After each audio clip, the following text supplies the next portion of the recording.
Hello students. Physics में modern physics का importance काफ़ी ज़्यादा है अगर हम आईआईटी जेईई के पॉइंट ऑफ व्यू से बात करें, क्योंकि इसमें आपको कम मेहनत में काफ़ी अच्छा मार्क्स मिल जाता है। अगर आप इसमें थोड़ी सी प्रैक्टिस कर लेते हैं और थोड़ा सा इसको पूरा का पूरा कवर कर लेते हैं तो आपको काफ़ी अच्छे मार्क्स आ जाते हैं। और जैसे कि आप मैकेनिक्स में जितनी मेहनत करते हैं उससे अगर 1/3 मेहनत भी अगर आप करते हैं लेकिन पूरा कवर कर लिया आपने और कुछ क्वेश्चंस वगैरह कर लिए, प्रैक्टिस कर लिया, पूरा कवर करके गए, आपको काफ़ी अच्छे मार्क्स मिल जाते हैं। इनफैक्ट आपको मैकेनिक्स के जैसा ही मार्क्स आपको यहाँ पे भी मिलेगा।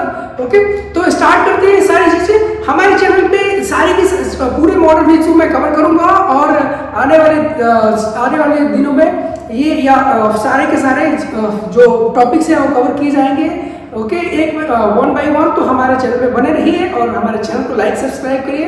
ओके, तो स्टार्ट करते हैं। और साथ में बोलना चाहता हूँ कि जिसे हमारा हर लेक्चर के साथ साथ कुछ क्वेश्चन तो रहेंगे ही, लेकिन जैसे ही ये खत्म होगा हमारा लेक्चर तो सिर्फ क्वेश्चंस की प्रैक्टिस हम कराएंगे और स्पेशली क्वेश्चंस को हम लेके यहाँ पे प्रैक्टिस करेंगे, जिसमें काफ़ी ज़्यादा क्वेश्चंस रहेंगे। सिर्फ और सिर्फ क्वेश्चंस ही रहेंगे हर टॉपिक से रिलेटेड, हर लेवल के, मीडियम का, डिफिकल्ट का, लेवल का। ओके, तो स्टार्ट करते हैं।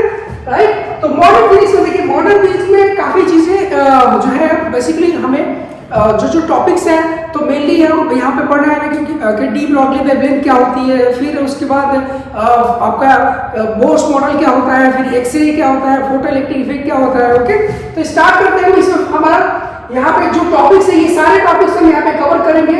राइट, तो सारे के सारे टॉपिक्स हम यहाँ पे कवर करने वाले हैं, जैसे कि फोटोन थ्योरी ऑफ लाइट यहाँ पे कवर करेंगे। Photon theory of light, wave particle duality, जिसमें आपको डी ब्रॉगली वेवलेंथ आएगा, फोटो इलेक्ट्रिक इफेक्ट है, और ये जो एक्सपेरिमेंट्स हुए हैं इसको लेके, जैसे रदरफोर्ड एक्सपेरिमेंट, ये सब आएगा इसमें, बोर्स मॉडल और एक्सरे आएगा। ओके, तो ये सारी चीजें कवर करने के बाद हम जो है नेक्स्ट हम यहाँ पे आगे बढ़ेंगे। ओके, तो सबसे पहले हम स्टार्ट करते हैं photon theory of light. Okay, तो photon theory of light basically देखिए, फोटोन जो है शुरू में ऐसा माना गया था कि जिस समय डिस्कवरी नहीं हुई थी उस समय माना गया था कि लाइट जो है सिर्फ वेव है। ये सिर्फ और सिर्फ वेव है। क्योंकि वेव इसलिए है क्योंकि ये प्रॉपर्टी दिखा रहा है, ये कुछ फिनोमेना दिखा रहा है, जिससे इंटरफेरेंस हुआ, डिफ्रैक्शन है और पोलराइजेशन है। तीन ये फिनोमेना जो भी दिखाता है हम उसको वेव बोलते हैं। यानी कि वेव का जो वेव को हम आइडेंटिफाई कैसे करते हैं कि ये कोई वेव है, अगर ये इंटरफेरेंस और पोलराइजेशन और डिफ्रैक्शन को शो करता है तो हम बोलते हैं कि ये वेव है। तो लाइट शुरू में जो था इसको बेसिकली वेव बोला गया क्योंकि ये तीनों प्रॉपर्टीज को दिखा रहा था। ओके, डिफ्रैक्शन हुआ इसका, और डिफ्रैक्शन है, और इंटरफेरेंस एंड पोलराइजेशन, ये तीनों इसको दिखा रहे थे, तो इसलिए हम इसको लाइट को वेव समझ रहे थे।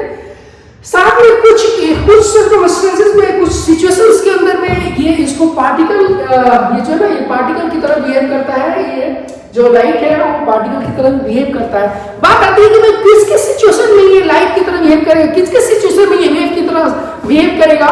ओके, तो यानी हम भाई ये कंफ्यूजिंग, पूरा कंफ्यूजिंग है कि भाई कहाँ पे मैं इसको वेव मानूं, कहाँ पे इसको पार्टिकल मानूं। ओके, तो बात आती है कि देखिए, जब प्रोपेगेशन होता है, जब लाइट का प्रोपेगेशन होता है तो ये उस समय यानी किस तरह से इसके जो प्रॉपर्टी जो है ना गवर्न होते हैं वो वेव पार्टिकल से। यानी कि अगर प्रोपेगेशन हो रहा है, प्रोपेगेशन ऑफ लाइट, वो गवर्न होता है इसके वेव प्रॉपर्टी से। ओके, जबकि अगर एनर्जी जब एक्सचेंज करता है, यानी कि जो लाइट किसी सरफेस को हिट करता है या किसी बॉडी को हिट एनर्जी देता है, तो उस समय जो होगा वो यानी कि एक्सचेंज ऑफ एनर्जी जो होगी, एक्सचेंज ऑफ एनर्जी वो गवर्न होगी इसके पार्टिकल नेचर से। याद रखिएगा, बहुत इंपॉर्टेंट पॉइंट बता रहा हूं कि अगर प्रोपेगेशन ऑफ लाइट ये गवर्न होता है इसके वेव नेचर से, और एक्सचेंज ऑफ एनर्जी जो होती है वो गवर्न होती है इसके पार्टिकल नेचर से। ओके, तो यहाँ पे बात आती है कि देखिए ये दोनों प्रॉपर्टी को शो कर रहा है, यानी कि इसको बोलते हैं ड्यूअलिटी, वेव पार्टिकल ड्यूअलिटी को ये रिप्रेजेंट करता है। ये कोई नई बात नहीं है, कोई नई बात नहीं है कि भाई और दूसरे पार्टिकल्स जो होते हैं वो भी इस वेव पार्टिकल ड्यूअलिटी को शो करते हैं। ऐसा नहीं कि सिर्फ लाइट ही ऐसा कर रहा है, नहीं, ऐसा नहीं है। ये आपका दूसरे जो है ना कुछ पार्टिकल्स है वो भी वेव पार्टिकल ड्यूअलिटी को रिप्रेजेंट करते हैं। ऐसा नहीं कि सिर्फ लाइट ही रिप्रेजेंट करता है, सिर्फ वेव ही रिप्रेजेंट करता है वेव पार्टिकल ड्यूअलिटी को, नहीं, पार्टिकल्स भी करते हैं। जैसे कि अगर इलेक्ट्रॉन अगर मूव कर रहा है तो इलेक्ट्रॉन जो मूव करता है प्रोपेगेशन इसका होता है वेव नेचर से, और इसका जो एनर्जी एक्सचेंज करता है इलेक्ट्रॉन वो आपका होता है पार्टिकल नेचर से। ओके, तो ये सारी चीजें यहाँ पे आप देख सकते हैं। बात आती है अब दूसरे अगला जो बात आती है कि भाई जो है जनरेट कैसे होता है, ये सबसे बात आती है कि भाई जनरेट कैसे होता है ये। ओके, तो देखते हैं कि जनरेट कैसे होता है, जनरेशन इसका कैसे होगा। तो देखिए जो इलेक्ट्रोमैग्नेटिक वेव थ्योरी आपको बताती है कि कोई भी एक्सेलरेटेड चार्ज जो होगा वो ईएमएफ को जनरेट करता है। ओके, ध्यान दीजिए, एक्सेलरेटेड चार्ज इलेक्ट्रोमैग्नेटिक वेव को रिप्रेजेंट जनरेट करता है, क्योंकि अगर चार्ज एक्सेलरेट होगा तो इलेक्ट्रिक फील्ड वेरी करेगी, और जहां पे इलेक्ट्रिक फील्ड वेरी करेगी वहां पे मैग्नेटिक फील्ड वेरी करेगी। ओके, तो वेरिएबल मैग्नेटिक फील्ड और वेरिएबल इलेक्ट्रिक फील्ड दोनों मिलके लाइट इलेक्ट्रोमैग्नेटिक वेव के अंदर में रहते हैं। ओके, यानी कि इलेक्ट्रिक फील्ड भी वेरिएबल होता है और मैग्नेटिक फील्ड भी वेरिएबल होता है। ओके, दोनों मिला के इलेक्ट्रोमैग्नेटिक वेव को बनाते हैं। ओके, तो यहाँ पे आप ये चीज को देख सकते हैं कि ये कैसे बनता है, कैसे जनरेट होता है। ओके, अब बात आती है कि भाई यहाँ पे आप देखेंगे कि पार्टिकल है, चलो ठीक है, लाइट जो है वो पार्टिकल से बना, मतलब लाइट जो है वो वेव भी है, और ये लाइट जो है पार्टिकल भी, यानी कि वेव पार्टिकल ड्यूअलिटी को रिप्रेजेंट कर रहा है। तो इस भाई अगर पार्टिकल की तरह हम बात करें, इसकी एनर्जी कितनी होती है, कितनी एनर्जी होती है इसकी, तो हर पार्टिकल की एनर्जी जो होती है, यानी कि हर लाइट के पार्टिकल को हम फोटोन बोलते हैं, और हर फोटोन की एनर्जी यानी कि लाइट के जो पार्टिकल्स होते हैं एनर्जी बंडल, एनर्जी पैकेट के फॉर्म में ये ट्रैवल करता है। तो हर एनर्जी पैकेट, हर एनर्जी बंडल की एनर्जी होती है, ये आपको यहाँ पे E इक्वल टू यहाँ पे इस तरह से आप निकाल सकते हैं। ओके, तो यहाँ पे इतनी एनर्जी आपको यहाँ पे मिल जाएगी E equal to H। Okay, तो यहाँ से आप देख सकते हैं, राइट। तो ये इतनी एनर्जी आपकी रहेगी यहाँ पे, राइट। उसके बाद फिर इसको आप क्या करेंगे, देखिए यहाँ पे H की वैल्यू जो है आप डालेंगे, H की वैल्यू यानी कि प्लैंक्स कांस्टेंट, और फाइनली ये कैलकुलेट होके जो है आता है इतना, फाइनली जो है वो आप कैलकुलेट करेंगे तो इतना आता है। ओके, इसको देखिए यहाँ पे एनर्जी जो होगी फोटोन की वो इलेक्ट्रॉन वोल्ट में आपको मिलेगी अगर आप लैम्डा डालेंगे एंगस्ट्रॉम के अंदर। तो ये सारा जो कैलकुलेशन आपने किया वो सारे कैलकुलेशन करके 12375 by lambda in angstrom. Okay, इसको कैलकुलेशन को आसान करने के लिए बहुत सारी जगहों पे हम क्या करते हैं, इसको ले लेते हैं equivalent to E equivalent to 12400। Okay, यानी कि lambda in angstrom. Okay, lambda in angstrom. तो यहाँ पे आप देख सकते हैं कि 12,375 है, तो 12,400 मैंने कर लिया। अप्रोक्सीमेटली वैल्यू आप ये ले सकते हैं कि जिससे कि आपका कैलकुलेशन आसान हो जाए। बहुत बार ये याद करने में मुश्किल होता है, तो हम क्या करते हैं, इसको इक्विवेलेंट में हम ऐसे भी लिख सकते हैं 1 2 3 4 5। देखिए 5 डिवाइड बाय लैम्डा, कितने का अंतर पड़ा, तो 12,375 है, 12,345 है, 30 का अंतर पड़ा। ओके, तो ये आप चाहे तो ऐसे कर सकते हैं, या बेसिकली अब याद करने के लिए हम इन दोनों में से कोई सा भी ले सकते हैं। ओके, अब आगे चलते हैं। इसके बाद कि भाई एनर्जी लेके आ रहा है कोई भी पार्टिकल, जो एनर्जी लेके आ रहा है तो इसका मतलब कि एनर्जी के साथ साथ उसका मोमेंटम जुड़ा होता है। मोमेंटम अगर जुड़ा होता है तो मोमेंटम यानी एनर्जी और मोमेंटम जो है वो जुड़े हुए होते हैं, लीनियर मोमेंटम जुड़े हुए होते हैं। तो कितना मोमेंटम होगा एक फोटोन के अंदर में। ओके, तो हम वहां पे हम देखते हैं कि भाई जो है यहाँ पे मोमेंटम कितना होगा, हर फोटोन के पास कितने का ये होगा, कितने का यहाँ पे कितने का मोमेंटम होगा, तो हर फोटोन के अंदर जो मोमेंटम होगा वो देखिए हम निकाल सकते हैं। E equal to M C square, आपको पता है E equal to M C square. यहाँ से हम थोड़ा सा अगर ये करेंगे तो basically E by M into C equal to E by C आता है। और ओके, अगर मैं पार्टिकल की बात करूँ, कोई पार्टिकल है और जो v की स्पीड से जा रहा है, v की स्पीड से, तो इसका मोमेंटम कितना होता है बताइए, m इंटू v तो होता है। ओके, तो उसी तरह से अगर अल्फा ये फोटोन पार्टिकल c यानी लाइट की स्पीड से जा रहा है तो उसका मोमेंटम है कि mass into c, mass into c, इसको हम p बोलते हैं, मोमेंटम बोलेंगे। तो ये आपका मोमेंटम आ जाएगा एक फोटोन का। फोटोन का रेस्ट मास 0 होता है, मतलब कि जब तक ये चल रहा है तब तक ही मास है इसके पास, डायनामिक मास बोलते हैं इसको। अगर जैसे ही रुक गया तो ये रेस्ट पे आ गया तो इसके पास मास नहीं होता है, स्टैटिक मास इसका 0 होता है। ओके, तो यहाँ से आपका यहाँ पे फोटोन का जो ये आएगा, फोटोन का जो ये मोमेंटम आ जाएगा, मोमेंटम आपके यहाँ पे आ जाएगी। ओके, मोमेंटम, फिर मोमेंटम कहाँ से रिलेट होता है, कैसे रिलेट करेंगे, कहीं पे भी मोमेंटम आपने चेंज किया, अगर मोमेंटम का चेंज हुआ तो वहाँ पे फोर्स के बारे में आप सोच सकते हो कि फोर्स आपके दिमाग में आने लगता है। ओके, कहीं पे भी मोमेंटम का चेंज होने का रेट, उसको क्या बोलते हैं, फोर्स। यानी कि अब न्यूटन सेकेंड लॉ की बात करते हैं, न्यूटन सेकेंड लॉ यहाँ पे आप अप्लाई कर सकते हैं। न्यूटन सेकेंड लॉ क्या बोलता है, rate of change of momentum equal to force. अगर कहीं पे मोमेंटम में चेंज हो रहा है तो मोमेंटम के चेंज होने का जो रेट होगा उसको आप बोलेंगे फोर्स। तो कितना फोर्स लगा रहा है वो हम यहाँ पे देखेंगे। और फोर्स को हम रिलेट करते हैं प्रेशर से, फोर्स पर यूनिट एरिया उसको बोलते हैं प्रेशर। तो बेसिकली ये प्रेशर जो आएगा वो प्रेशर किसकी वजह से आएगा, वो आएगा रेडिएशन की वजह से, अल्फा पार्टिकल्स की वजह से, यानी रेडिएशन की वजह से आ रहा है, तो हम इसको रेडिएशन प्रेशर बोलते हैं। ये फोर्स जो लगा रहा है फोटोन की वजह से जो फोर्स आ रहा है वो फोर्स डिवाइड बाय एरिया, इसको हम बोलेंगे प्रेशर। ओके, तो प्रेशर यहाँ पे हम निकालने जा रहे हैं रेडिएशन, बिकॉज क्योंकि ये रेडिएशन की वजह से प्रेशर है इसलिए हम इसको रेडिएशन प्रेशर बोलेंगे। ओके, रेडिएशन की वजह से प्रेशर है। अब मैं बोलता हूं कि देखिए एक सरफेस के अंदर एक सरफेस ऐसा है जो सरफेस पे सपोज करिए, देखिए ये सरफेस है आपके पास और इस सरफेस में ये सरफेस आपके पास है और इस सरफेस में यहाँ पे आप देखेंगे कि ये आपके पास सरफेस है और इस सरफेस पे जो कि यहाँ पे लेयर ले रखा है हमने। ओके, इस सरफेस पे जो रेडिएशन आ रहा है यानी फोटॉन्स आ रहे हैं, ये जो फोटॉन्स आ रहे हैं ये फोटॉन्स यहाँ से है ना, तो सरफेस दो तरह के हो सकते हैं या तीन तरह के हो सकते हैं।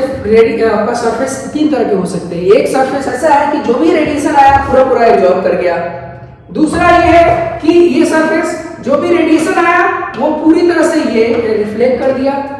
और तीसरा ऐसा सरफेस हो सकता है कि किसी एंगल पे आप ये कर रहे हो, और या तीसरा ये हो सकता है कि भाई जितना भी आ रहा है उसका एक पार्ट रिफ्लेक्ट हुआ।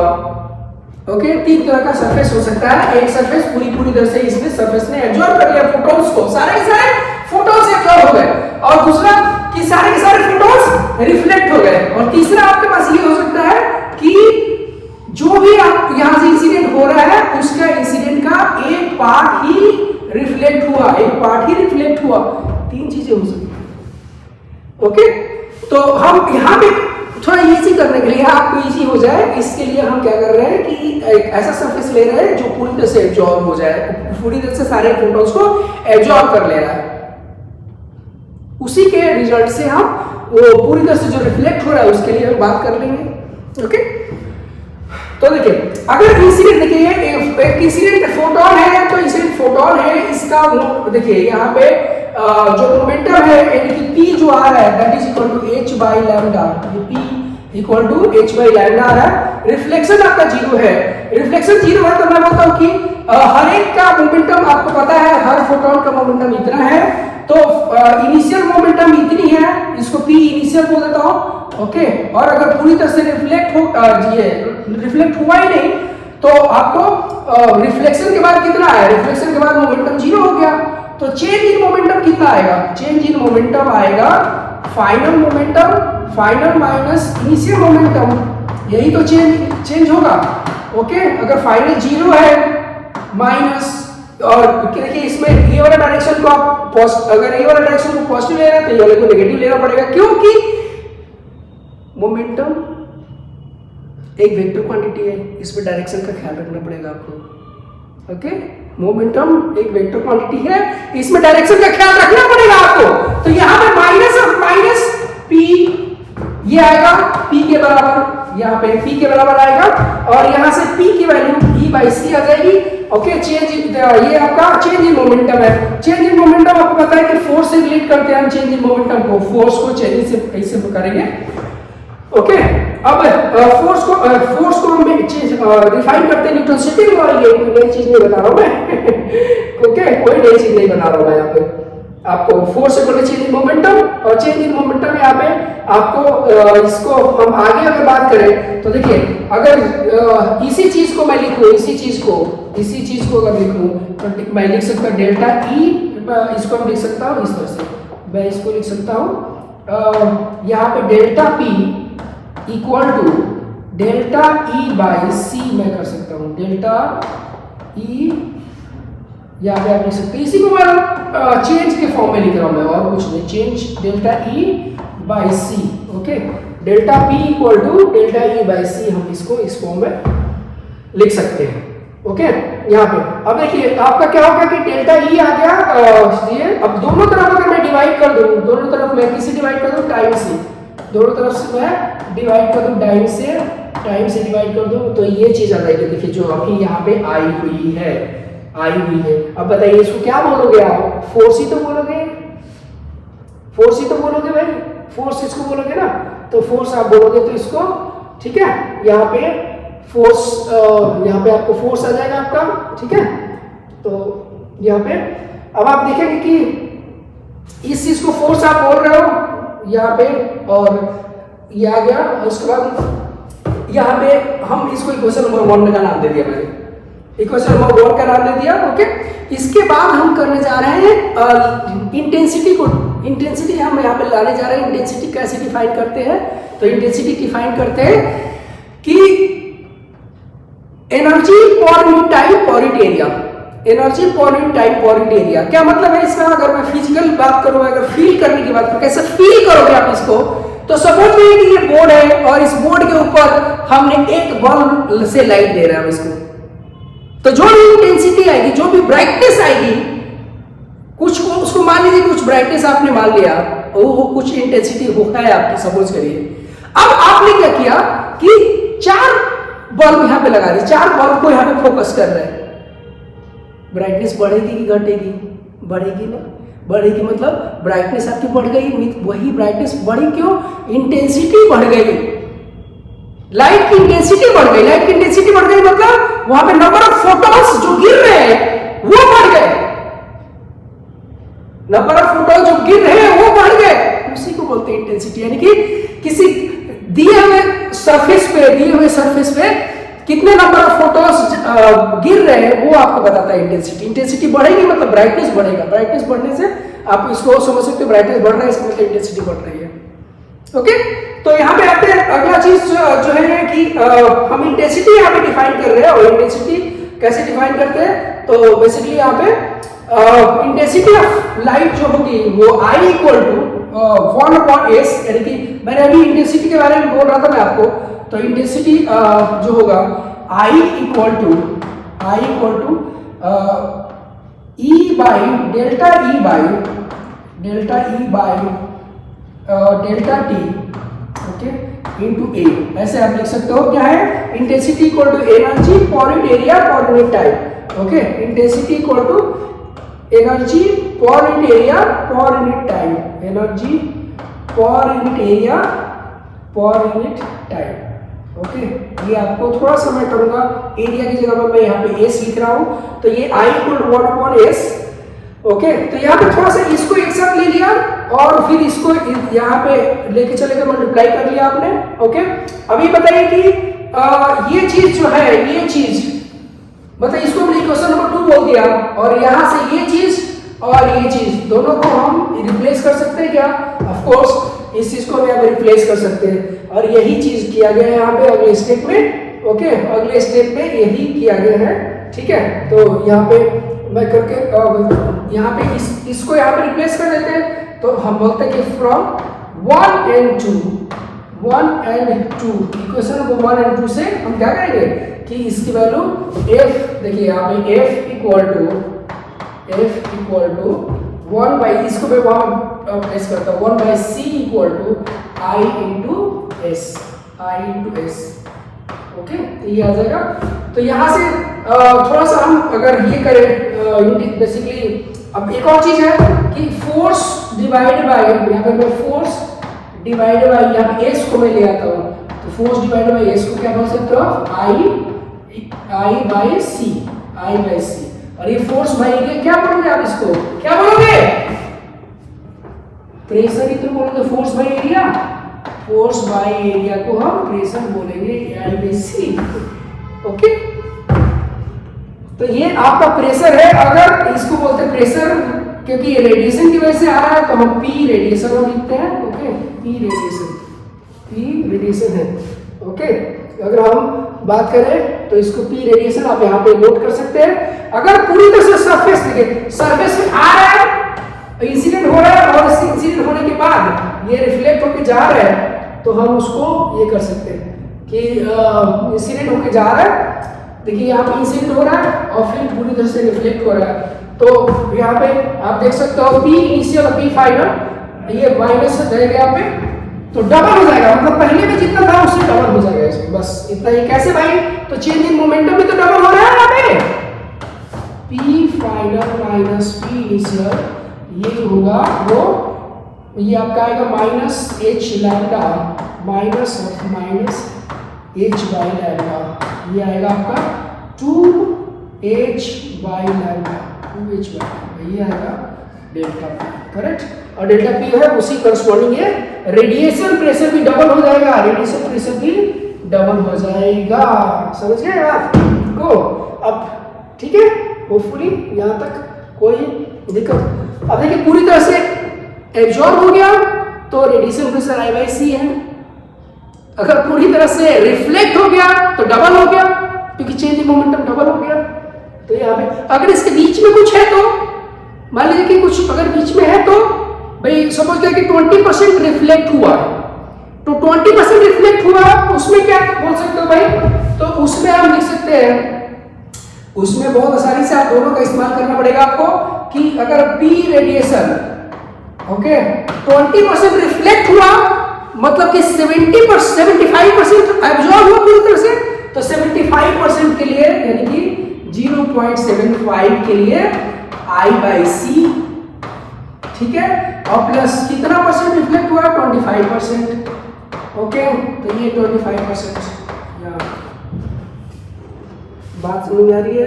रेडिएशन प्रेशर 75% ये एब्जॉर्ब हुआ है और पूरी तरह से, और बाकी रिफ्लेक्ट हुआ है, तो इस तरह से आप कर सकते हैं। ओके, इसके बेसिस पे क्वेश्चन लेने के लिए यहाँ पे हम क्वेश्चन ले रहे हैं, तो आप देख सकते हैं क्वेश्चन से आपका। ओके, जैसे कि आपको यहाँ पे दे रखा है कि the intensity of sunlight of the surface of earth is 1400 वाट पर मीटर स्क्वायर।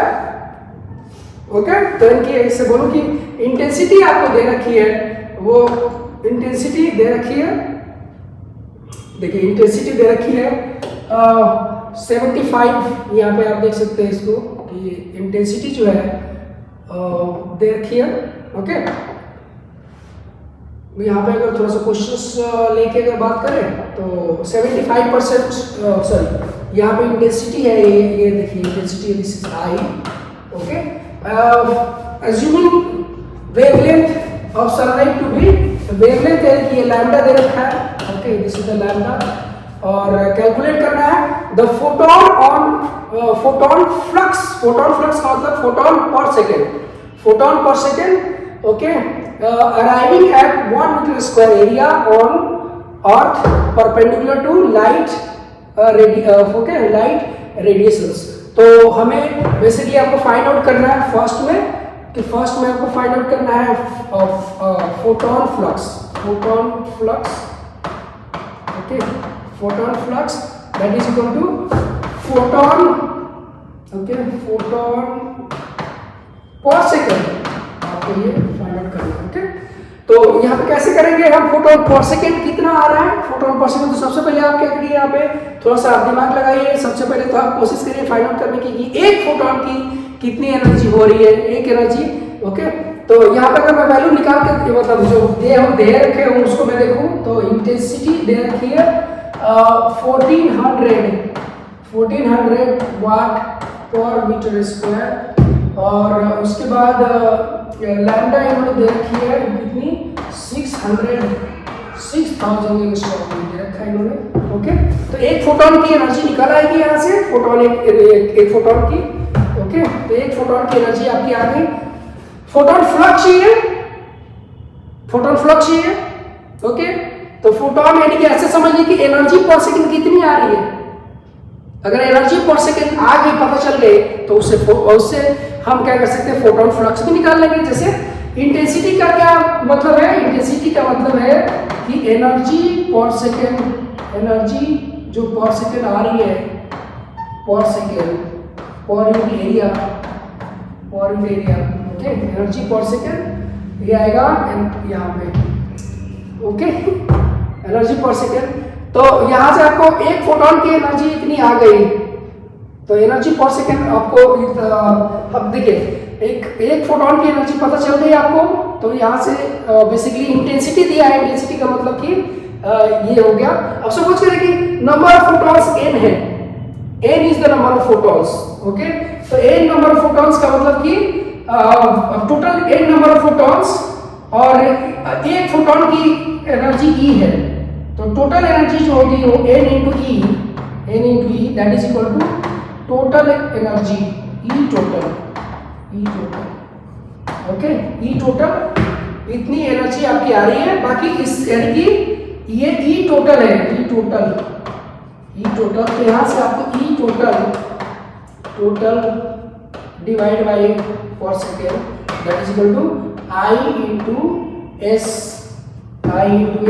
ओके, और I इंटू एस, इसमें से I की यहाँ पे आप देखेंगे तो यहाँ पे n इंटू ई हम यहाँ पे लिख सकते हैं। क्या लिख सकते हैं भाई? इसको लिख सकते हैं, नेक्स्ट पे ले रहा हूँ मैं, यहाँ से यहाँ ले रहा हूँ। ठीक है, तो n into E divide by delta T that is equal to I into S. Okay, तो n बाई डेल्टा टी यही तो हमें चाहिए। Okay, that is equal to I into S by n, ये आपका हो जाएगा। ओके, यहाँ पे I एस E हो जाएगा, यहाँ पे E लिखना चाहिए। ठीक है, यहाँ पे E लिख लीजिए, यहाँ पे n की जगह पे E लिख लीजिए, डिवाइड बाई E। ओके, तो ये चीजें यहाँ पे आके निकल के आ गई। ठीक है, मैं थोड़ा इसको ऊपर कर देता हूँ जिससे कि आप नोट कर पाए, दिख जाए आपको। करेक्ट, तो ये आपका number of photons, number of photons immediate पर सेकंड। तो यानी कि स्मॉल n की वैल्यू चाहिए थी, तो स्मॉल n की वैल्यू यहीं से उठा के आप ले आएंगे। टोटल वैल्यू, टोटल एनर्जी कितनी आ रही है डिवाइड बाय एक फोटॉन का एनर्जी। तो यहाँ से आपको ये वाली चीज से ही आपको आ जाएगी एनर्जी। ओके, तो इससे ही आ जाएगी एनर्जी की जगह यहाँ पे आपको। ठीक है, तो यहाँ पे n की वैल्यू चाहिए, तो n की value E total divide by. Okay, अब यहाँ पे डी ब्रॉगली, यहाँ पे नेक्स्ट आते हैं डी ब्रॉगली वेवलेंथ, राइट। तो होपफुली यहाँ पे अगर आपको कोई डाउट है तो आप हमें कमेंट सेक्शन में बता सकते हैं और मैं उसको रिप्लाई करूँगा। ठीक है, तो जो भी डाउट्स है आप उसमें बता सकते हैं, और इसमें और भी क्वेश्चंस आएंगे जब हम ये पूरा कंप्लीट कर लेंगे। तो इन टॉपिक्स के बेसिस पे हम सारे और भी बहुत सारे क्वेश्चंस को स्टार्ट लेके आएंगे। करेक्ट, तो अगला टॉपिक हम लेके चलते हैं डी ब्रॉगली वेवलेंथ। जैसे कि आपको बताया मैंने पहले भी, अभी देखते हैं वेव जो है, वेव पार्टिकल नेचर शो कर रहा था या कुछ ये डिस्कवरी हुई कि वेव जो है पार्टिकल नेचर ये शो करता है। ओके, वेव जब पार्टिकल नेचर शो करता है तो डी ब्रॉगली साइंटिस्ट थे, इन्होंने ये सोचा कि क्या इसका रिवर्स ट्रू है, क्या इसका उल्टा ट्रू हो सकता है, क्योंकि नेचर जो है, नेचर को जो है ना बेसिकली सिमेट्री पसंद है, सिमेट्री पसंद है, यानी कि जो है ना यानी कि अगर बेसिकली अगर ये देखा गया कि अगर लाइट वेव है तो हो सकता है कि वेव जो पार्टिकल्स जो है ना वो वेव की तरह बिहेव करता है, ओके, कर सके। तो इन्होंने डी ब्रॉगली जो थे उन्होंने ये पाया कि हाँ ये ट्रू है, जिस तरह से वेव जो है वो पार्टिकल का नेचर शो कर रहा है उसी तरह से पार्टिकल जो है वो वेव नेचर शो कर सकता है। अगर ये शो कर सकता है तो भाई उसमें कुछ वेवलेंथ होना चाहिए, उस वेवलेंथ को हम बोलते हैं डी ब्रॉगली वेवलेंथ।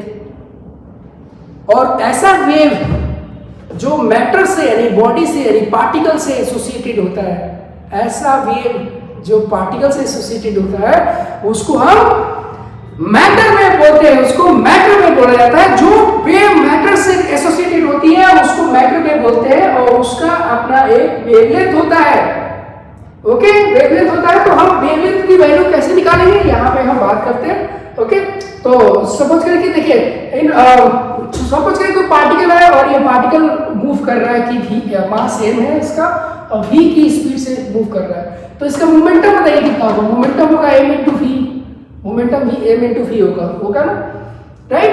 तो यहां से हम बात करते हैं कि m p equal to m into v, correct. तो यहाँ पे वेवलेंथ जो आएगा, वेवलेंथ आपका आता है, वेवलेंथ हम लोग निकालते हैं, that is equal to lambda equal to h by M V और h बाई पी, ओके। ये हमारा वेवलेंथ आ जाता है जो कि इसको बोलते हैं डी ब्रॉगली वेवलेंथ, ओके। अब बेसिकली लैम्डा जो आता है, lambda this is equal to h by P है। अब मोमेंटम आपको पता है, मोमेंटम वैल्यू ये लिख सकते हैं, तो इसकी वैल्यू लिखेंगे तो आपको यहाँ पे आता है h by M V, okay, h by M V ये आता है।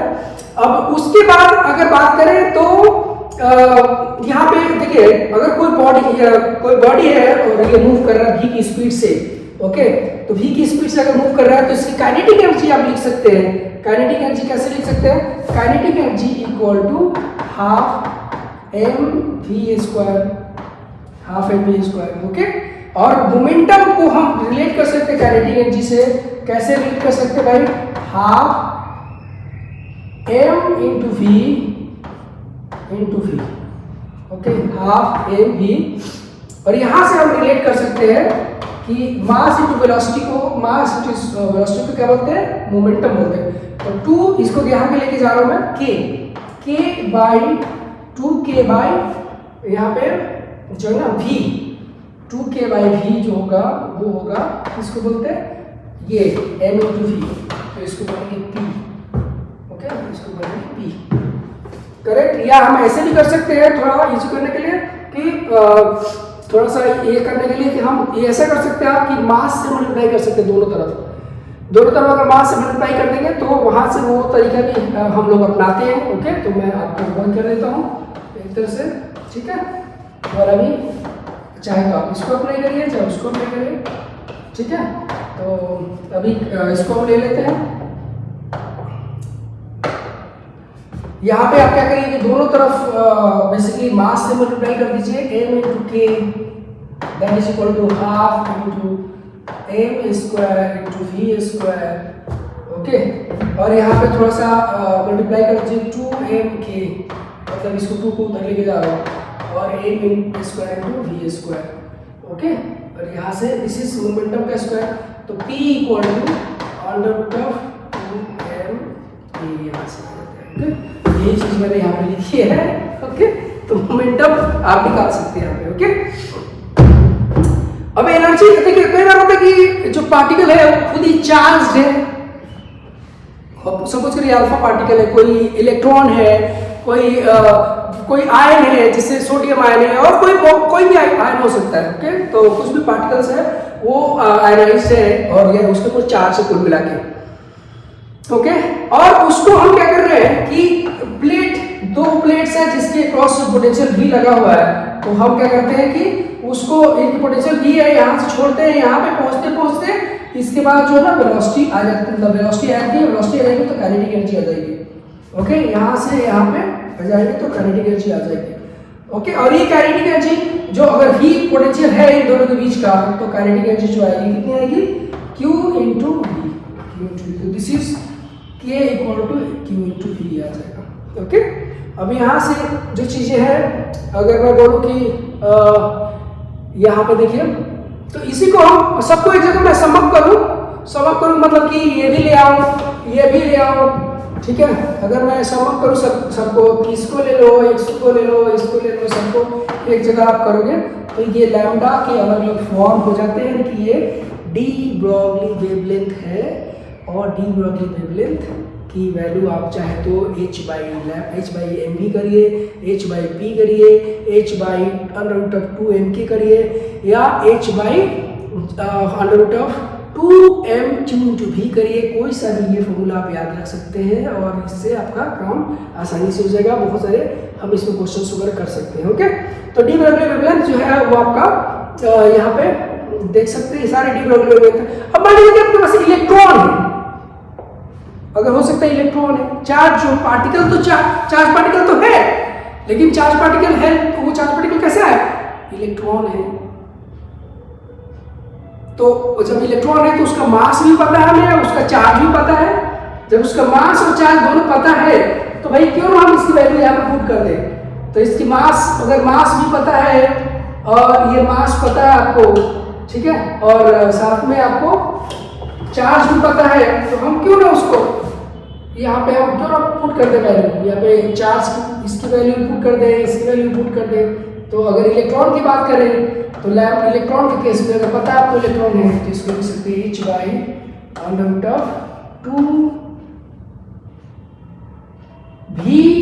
Into E into small m mass of electron.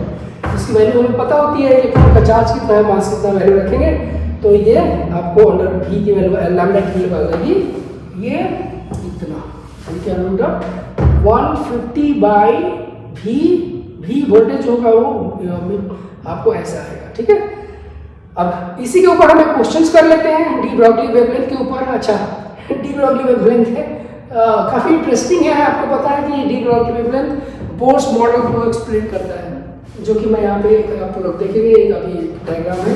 तो बोर्स मॉडल बेसिकली मॉडल्स है कई सारे, हम जो अभी पढ़ेंगे उसका एक्सप्लेनेशन हम डी ब्रॉगली वेवलेंथ के थ्रू ही करते हैं। डी ब्रॉगली वेवलेंथ ही उसको एक्सप्लेन करता है।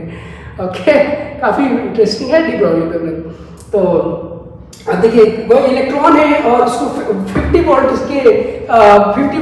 के पोटेंशियल से अगर पास कराया जाता है तो उसका कितना वेवलेंथ होगा। यानी कि ये दो प्लेट्स है, यहाँ पे इलेक्ट्रॉन को आपने छोड़ दिया और ये इलेक्ट्रॉन को छोड़ दिया, और यहाँ पे जो है इलेक्ट्रॉन को छोड़ दिया, तो यहाँ से यहाँ पहुँचेगा। ये v पोटेंशियल है, v को कितना दे रखा है इन्होंने, 50 वोल्ट दे रखा है। तो यहाँ से आप पहुँचते समय इसके पास कुछ काइनेटिक एनर्जी हो जाएगी, और काइनेटिक एनर्जी स्पीड हो जाएगी, यानी कि स्पीड हो जाएगी। तो जब मोशन आ गया उसमें तो उसके पास एक वेवलेंथ होगा, क्योंकि मूविंग पार्टिकल जो है ना वो वेवलेंथ उनके पास वो वेव की तरह जनरेट बिहेव करेगा, और उसका वेवलेंथ हम निकाल सकते हैं। वो वेवलेंथ हम ये निकालने जा रहे हैं। डी ब्रॉगली वेवलेंथ की वैल्यू हमें पता है कितना है, lambda equal to 150/v। Lambda यहाँ पे एंगस्ट्रॉम में आएगा। ओके, इन एंगस्ट्रॉम आएगा। तो यहाँ से वैल्यू पुट करेंगे तो ये वैल्यू आ जाएगी। v वोल्टेज की वैल्यू पुट की हमने, वोल्टेज की वैल्यू पुट की यहाँ पे, तो वैल्यू जो आएगी वो √3 आ जाएगा। ओके, 1√3 आ जाएगा, और यहाँ पे उसकी वैल्यू जो पुट करेंगे वो होगा 1.3 एंगस्ट्रॉम। ओके, इसकी वैल्यू आ जाएगी। तो यहाँ से आप निकाल सकते हैं क्वेश्चंस। उसके बाद अगला वाला देखते हैं। देखिए, बोर्स मॉडल को एक्सप्लेन करता है ये डी ब्रॉगली ये बोल रहे हैं कि देखिए इलेक्ट्रॉन उन्हीं ऑर्बिट्स में रह सकता है। भाई वेवलेंथ, डी ब्रॉगली वेवलेंथ का मतलब क्या है, वेवलेंथ है क्या, लेंथ ही तो है, लेंथ ही तो है। और अगर मैं एक सर्किल की बात करूँ, ये सर्किल, और ये सर्किल का जो सर्कमफ्रेंस है उसका भी तो कुछ लेंथ होगा अपना, ये सर्कमफ्रेंस का भी तो लेंथ होगा। तो ये सर्कमफेरेंस का जो लेंथ है भाई, ये सर्कमफेरेंस जो आप लोगे वो सर्कमफेरेंस कितनी वैल्यू होती है? 2 पाई आर सर्कमफेरेंस का लेंथ 2 पाई आर।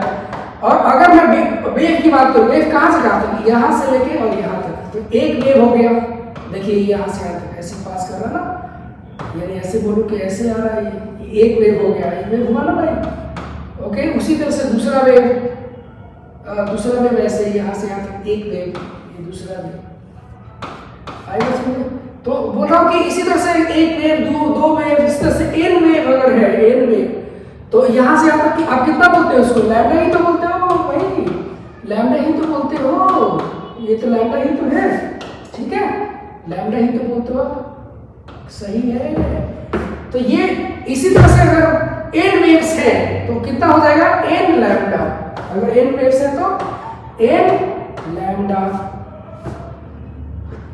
यानी कि इलेक्ट्रॉन सिर्फ उन्हीं ऑर्बिट्स में रह सकता है जिन ऑर्बिट्स का सर्कमफेरेंस का लेंथ डी ब्रॉगली के एन के मल्टीपल होगा। एन मतलब इंटीग्रल मल्टीपल में होगा, उन्हीं ऑर्बिट्स में रह सकता है जिन ऑर्बिट्स का लेंथ डी ब्रॉगली के इंटीग्रल मल्टीपल में होगा, डी ब्रॉगली वेवलेंथ के इंटीग्रल मल्टीपल में होगा।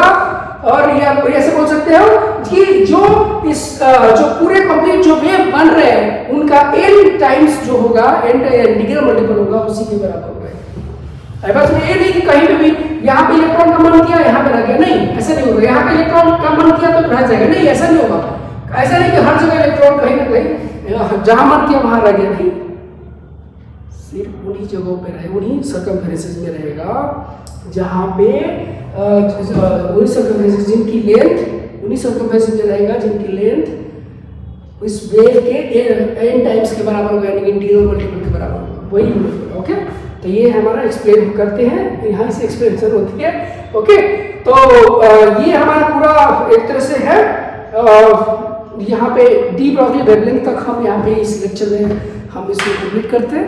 ओके, तो फिर अभी इसके बाद अगले वाले में हम कंटिन्यू करेंगे बोर्स मॉडल, यानी बेसिकली हम सारे जितने भी मॉडल्स होंगे बेसिकली उसको डील करेंगे। रदरफोर्ड मॉडल क्यों फेल हुआ, बोर्स मॉडल, तो वो सारी चीज़ें और उसके आगे की चीज़ें हम यहाँ अगले वाले वीडियो में ये करने वाले हैं, ठीक है, क्योंकि काफ़ी लंबा वीडियो हम नहीं चाह रहे कि बहुत बेसिकली बहुत बड़ा वीडियो अच्छा नहीं होगा। तो हम अभी इसके बाद वाले वीडियो में आप बने रहिए। ओके, जस्ट हम दूसरा वीडियो इसको लेके आएंगे। Okay, thank you very much.